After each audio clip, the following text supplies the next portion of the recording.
On demeurait dans le sud de la province, après 5 ans passés, puis on avait le goût de venir s'installer en région, dans la péninsule acadienne. Il n'y a rien qui nous en empêchait parce qu'on avait à ce moment-là une entreprise en développement des ressources humaines, donc on pouvait déplacer les bureaux un petit peu n'importe où.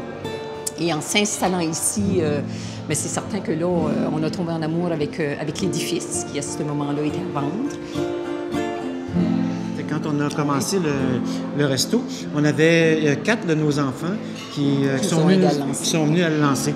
Un boulanger, puis 3 qui travaillaient au comptoir café.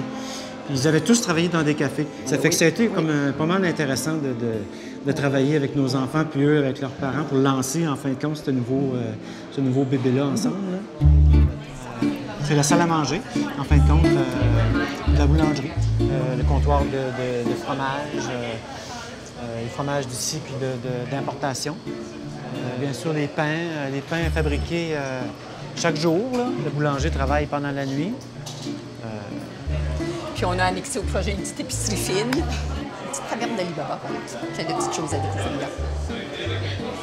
On savait pas mal ce qu'on voulait dans une perspective de client. Sauf que pour ce qui est en arrière du comptoir, on connaissait pratiquement rien. C'est un petit peu ce qui nous a inspiré le nom de la place. Le grain de folie. On s'est dit c'est un petit brin de folie dans notre vie. On a une librairie, la librairie Pélagie, qui s'est installée. Bon, donc ici, c'est le 2e étage. C'est l'extension de la salle à manger. Souvent, les gens nous demandent si c'est une tapisserie qui a été installée sur les murs, mais c'est un canevas d'artiste qui a été peint à la main par un artiste de la région, Luc Rondeau.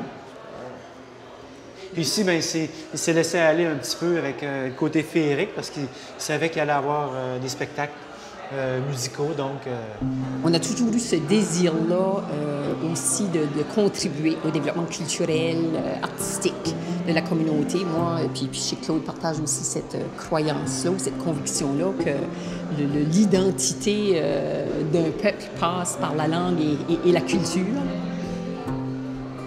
On s'est installé dans une communauté, Caracat et la péninsule acadienne, qui est très vibrante au niveau culturel et artistique.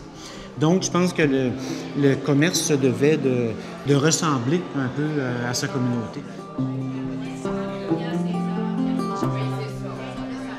Moi, je suis originaire de la péninsule acadienne. Claude est originaire du Québec. Ça fait que ce projet ici, en fin de compte, c'est un petit peu comme à l'image de Belle-Bé. C'est une belle collaboration Acadie-Québec. Ben oui, en fin bien de sûr. compte. Effectivement. Oui.